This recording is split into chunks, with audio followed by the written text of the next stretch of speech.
Let's see if I can get myself here so I can see the chat and I don't have to look at my phone.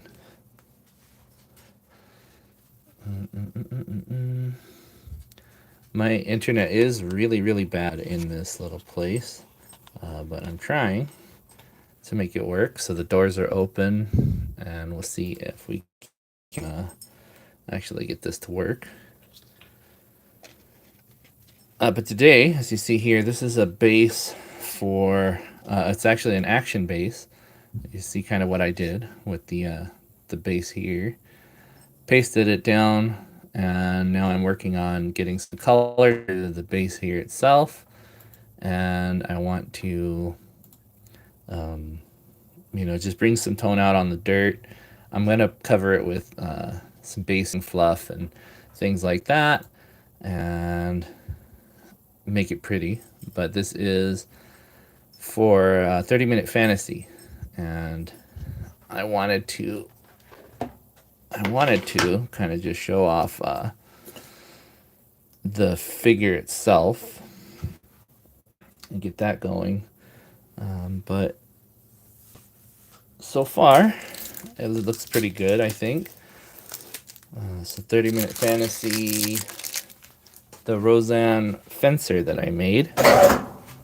Forgive me, that sound is loud, but you know where I'm at. Let me pull him out here, since this is what it's for.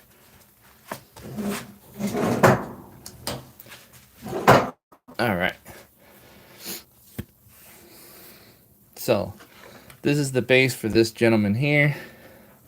As you can tell, let me lower this a little bit.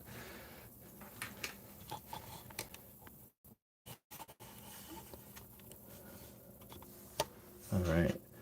So, he can stand on his own, but we're doing a contest on the Gunpla Hermit site, on the Gunpla Hermit Discord, for a 3-minute fantasy with a mini inspired base. So minis being Warhammer.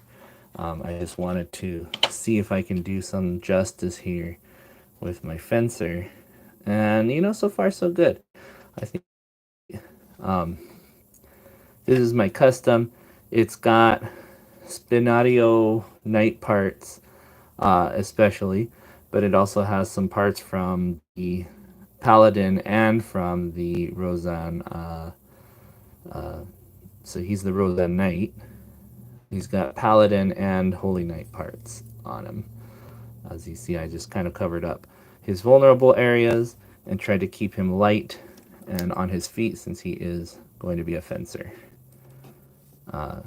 There isn't a foil type sword, but this one's pretty thin, and I wanted to, kind of show that off here. So yeah, I'm just doing the base here. I got some work done on it. A little red and black piping. I'm trying to do a real nice rusty crane looking thing. I deleted this guy because you see here, it's still visible.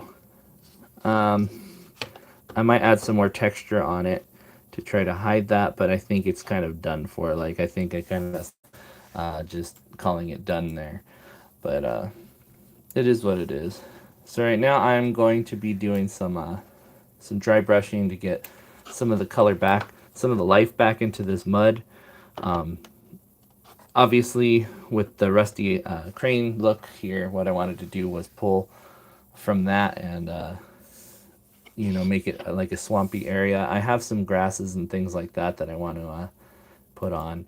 So I think it's looking good so far. I just need to bring some life back up into it. All right, now I did the black wash, and now I just want to bring out some of the life back into it, some of the lighter colors. So I know you guys have seen my videos before. If you have seen my videos before, I use cheaper paints, and I am using Apple Barrel. This is one of the cheapest paint brands that you can get, but it doesn't have to look beautiful if it's just dirt. So to me, cheaper is better. Being the lower scale of priorities here, spending a lot of money on basing, you know. So I'm gonna mix some white and some brown. As you see here, these are the colors that I've mixed up already. That was the rust there. Let's put some brown and some white, so we get a nice mix of the two, probably right about there. And then I have a place. Um, we have awful internet, and I am in a steel container. That helps very little with keeping me on, and I'm sorry about that, but yeah, I'll drop out kind of often. I'm trying to get internet in here, but even with the Wi-Fi repeater that I bought, it's just not working. So right now I'm just using my cell data.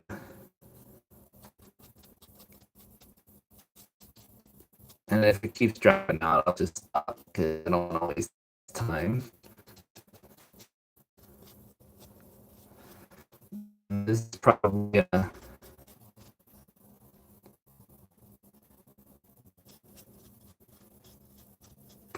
a little too light for what I'm doing.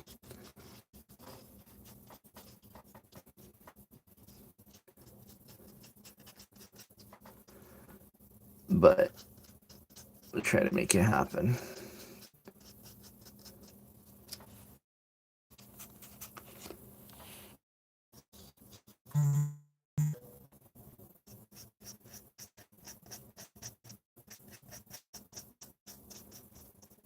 Oh.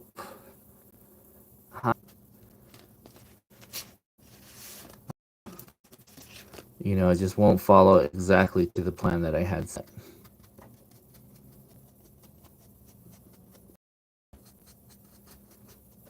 Not bad, but not a good thing either.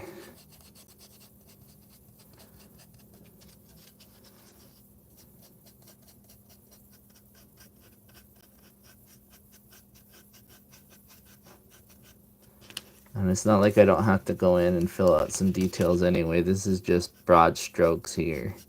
This is like just getting some detail down. And then we'll fill it in.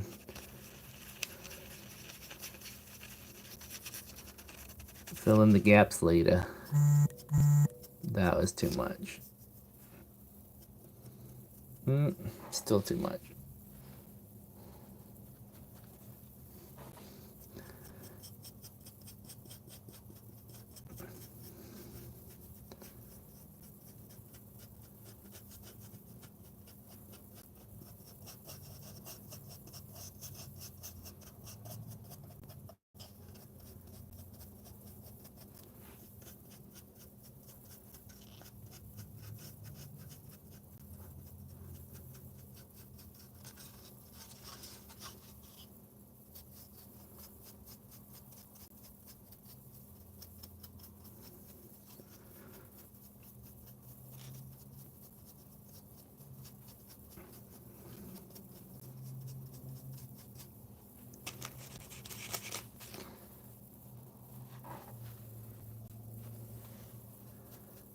I definitely think I went a little too light on this one, but I can add some washes to kind of tone it down. And I think I won't regret doing it this light because a wash will, you know, definitely hide some of the color. But it does bring it out a little bit more, you see.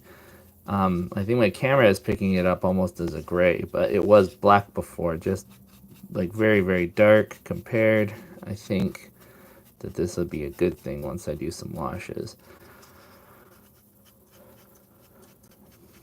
Now we're going to do a few washes once I get to that step. I want to do it in a green mossy one and a brown and probably a really dark gray.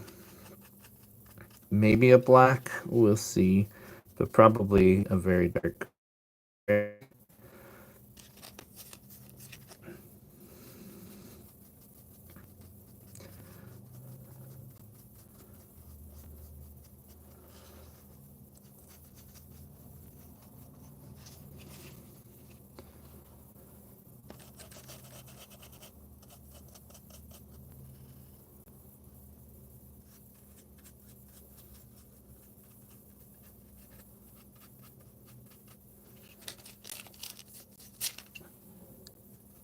Yeah, and this is definitely going to be the lightest color I choose because it's a little bit too bright there.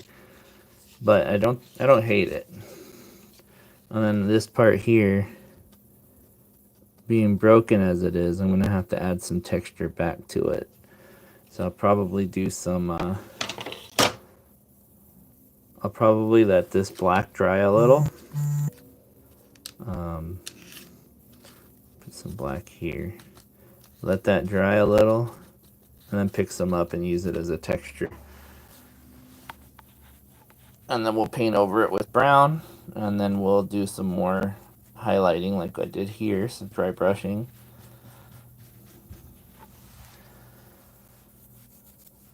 Okay, so we have really light white there, almost white. I mean, you see it's tan, but it comes off as white here. So I'm going to put a hair of white in this one, make it a little bit darker.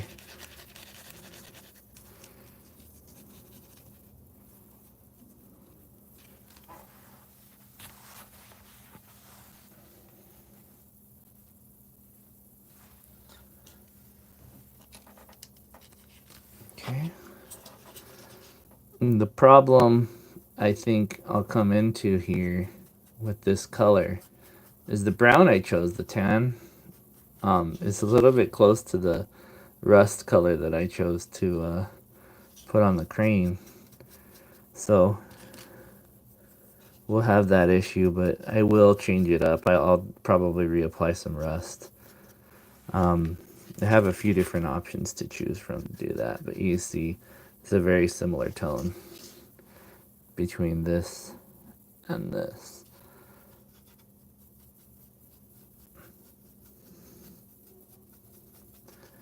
And then, as you see here, dry brushing it is making it a little rocky, a little dry looking. I will go over this again later with a glossy glaze to bring back the wet look that I had, because I want it to look like a swampy, marshy area. But that'll probably be after I do the vegetation work, so I can get the plants out on here. I think this looks nice right here.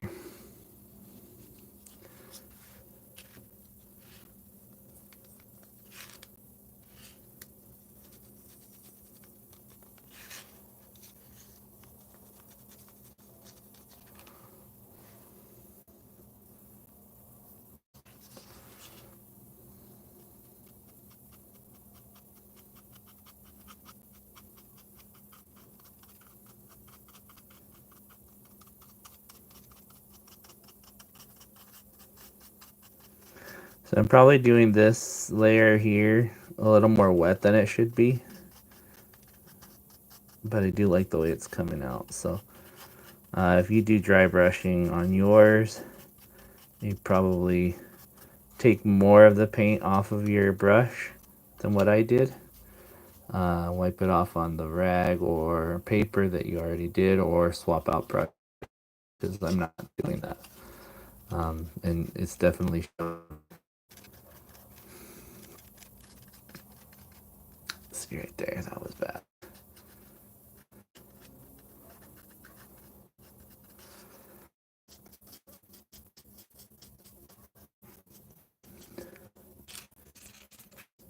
But I'm not upset with how it's looking so far. with with the technique I'm using, kind of a not quite dry brush, more of a, I guess you would say, edge highlighting with this. I wouldn't say edge highlighting either. What would I say? I guess just like surface painting it. I'm not putting it into the cracks and crevices, just getting it over the top. You can't exactly call it right.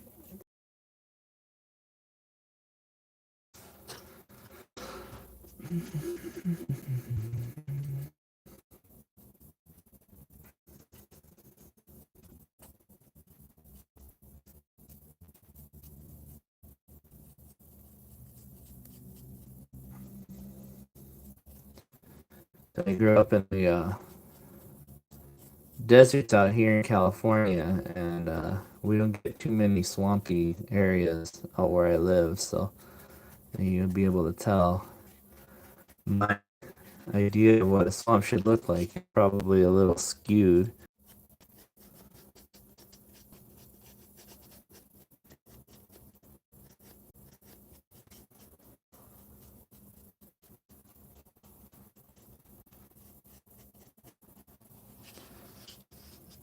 All right, I think we need more here.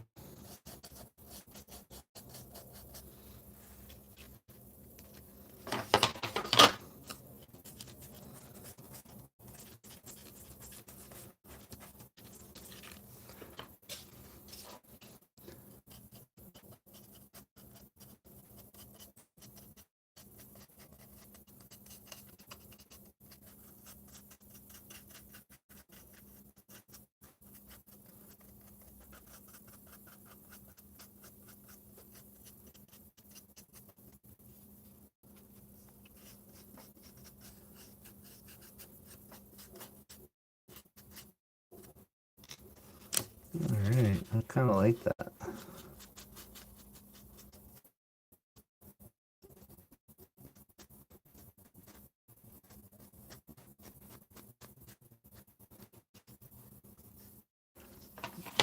All right, now since we have the brown for this nice crust that we're going to add some vegetation to, I want to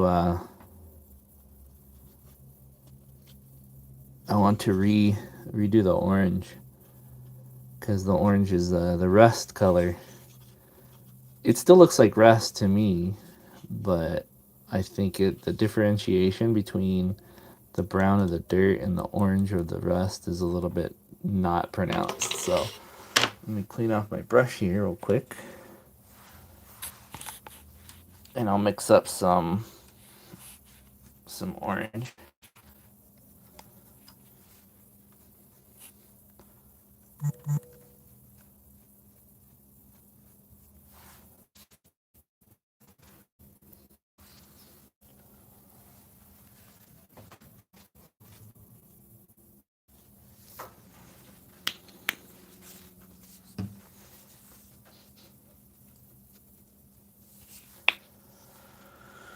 All right, so let me get some good old yellow.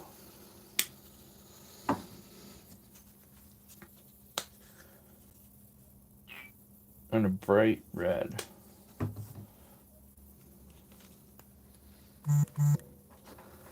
Start mixing this up. I think